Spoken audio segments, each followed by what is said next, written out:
Hi everyone, thanks for being here. I'm Lou. Welcome to your July monthly forecast. Okay, so this month we begin the Venus retrogrades. This is a really exciting and powerful time this month. So that starts in Leo on July the 23rd, but she'll be in the pre-retrograde shadow for the whole of July. So we'll be feeling these themes coming out in our lives, and we'll be able to apply ourselves to these themes for the whole month, and then into August and September, and all the way into about mid-October even. The overarching themes of Venus in Leo, it's all about love, and it's all about the hearts, the heart space. And so there'll be a lot of heartfelt emotions. There'll be a lot of boldness in love and in relating and in communicating love. I expect there'll be a lot of expression. There'll be a lot of outpour of love, like of the heart's desires. So this doesn't have to be romantic, although for a lot of people it will be. This will be about creativity as well, and about how you express yourself creatively. And so I have actually made a separate video that is just for the Venus retrograde.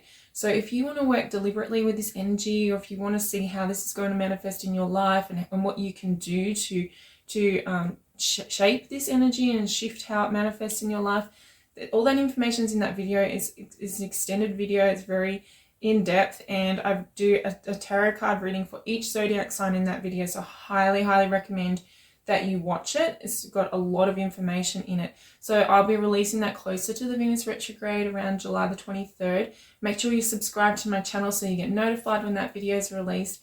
And yeah, let's get into the forecast.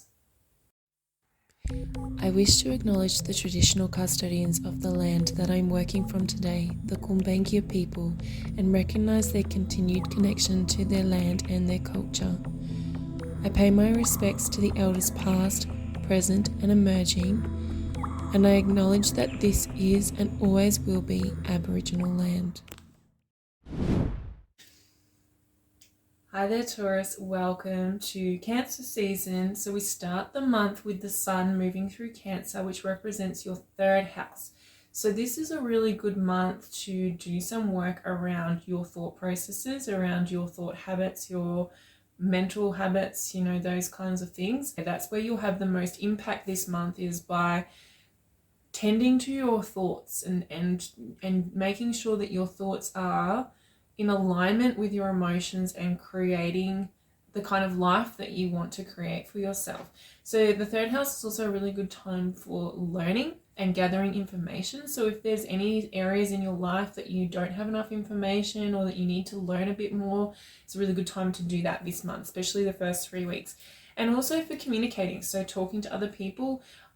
You will have the opportunity and you'll have the ability to communicate yourself effectively during this month. If there's any tough conversations you need to have, you may feel a lot of communication coming towards you this month, and that's okay too, because you have that, there's sun there's illuminating these needs to have these conversations.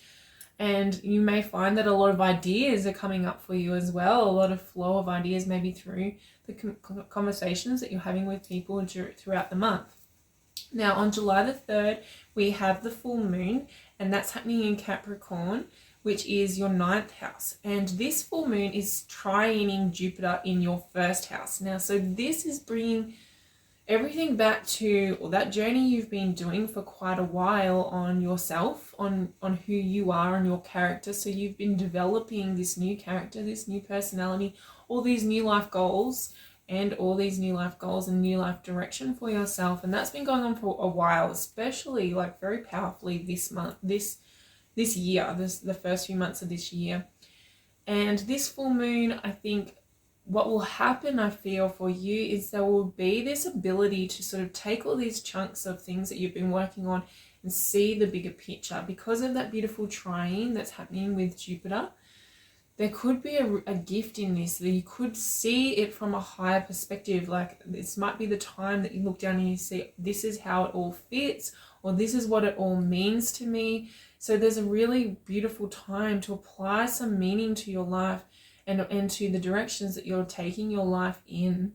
and the goals that you have for yourself, to really see how that's going to fit in.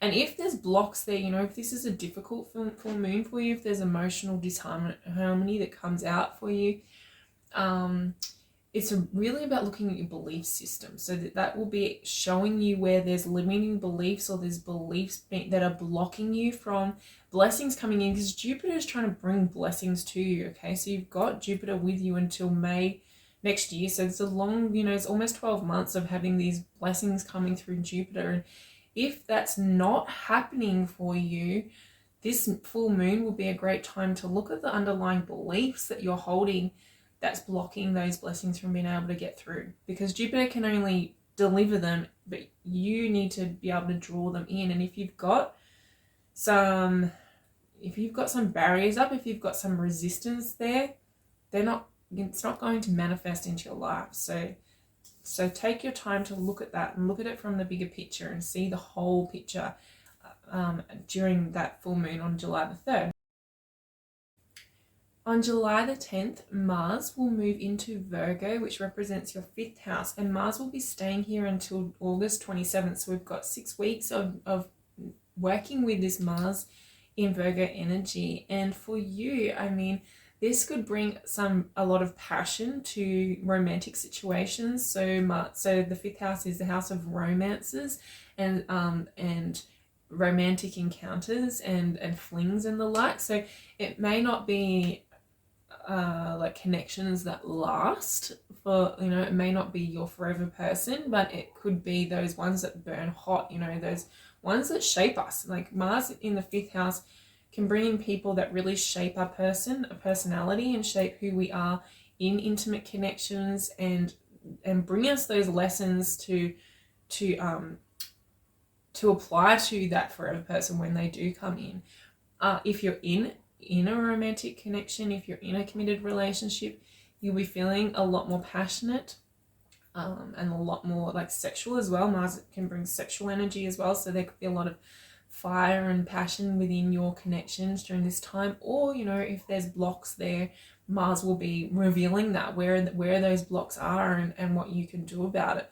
The other aspect of this is this can be applied to your creativity. So you could have a really massive surge of creativity and passion and drive to be creative. You know, you may have some really creative ideas, particularly with the 3rd house there, and feel just like really driven and motivated to act on those ideas and to express yourself through a creative channel or creative outlet.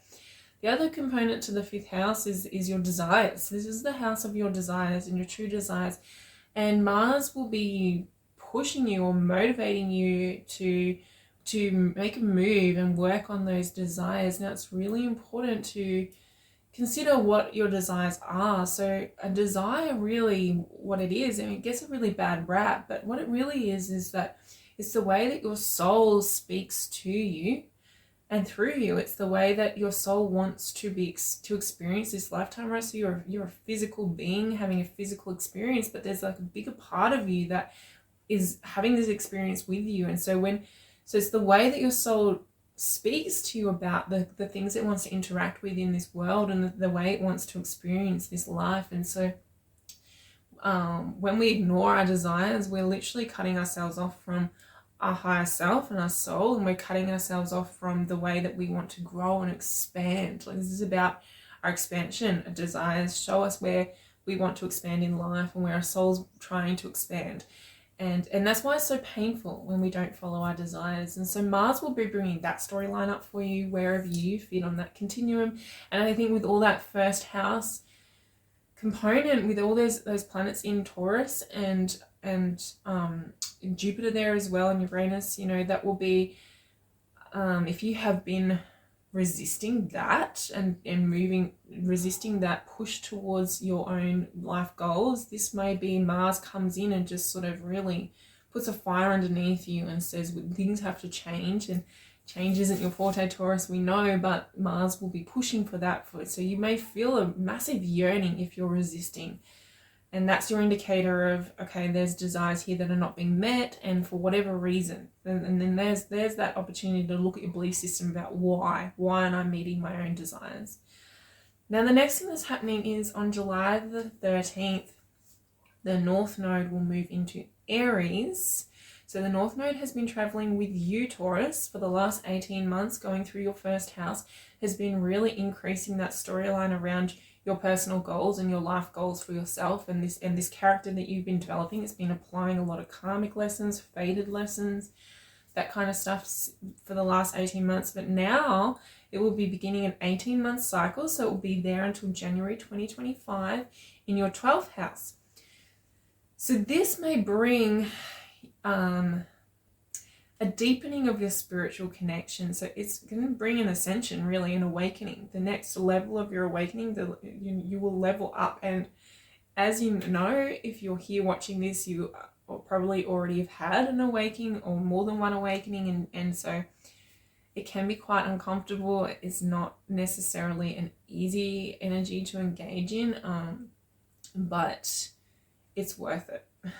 It's really worth it. And with the North Node, it brings in things that are destined, things that are fated, or it feels like it's fated. It feels like spirit kind of takes control. And so this is wanting to create more of that connection, more of heaven on earth in your life. And so wherever you're blocking heaven on earth coming through into your life will be indicated through this transit. And so, you know, with the South Node over in the 6th house, over in Libra, there can be this sort of tendency to escape into the physical. So escaping the non-physical by really focusing on the like reality around you, what's real, what's tangible, what you can feel, taste, touch, and ignoring and blocking out the non-physical, the beyond the veil aspect, you know, this more spiritual aspect. So there can be conflict between, you know, order and chaos, or that ability to flow and just be and surrender. That's what the North Node in the 12th house is asking for you to surrender to this journey. But it can be really a lot easier because of the South Node to try and create order and structure and muscle your way through it instead of allowing the energy of the universe to support you. You know, trusting the universe to do that. So that's something to just watch for yourself. Where are you escaping into the physical reality and avoiding? It's like spiritual bypassing is a big thing that can happen with this nodal position. So looking at that will help. That will be a theme for you over the next 18 months. On July 18th, we have a new moon in Cancer, again bringing back that 3rd house storyline. So this could be a time when you get an idea or a motivation, you know, you have like a aha moment or something becomes clear. The 3rd house can bring a lot of clarity, okay? So you could get a lot of clarity around something that's previously been confusing during this new moon, or have an idea or gain some information or knowledge, and that can send you in a different direction or create a new space for you to move in to, that could take the next 6 months to unfold.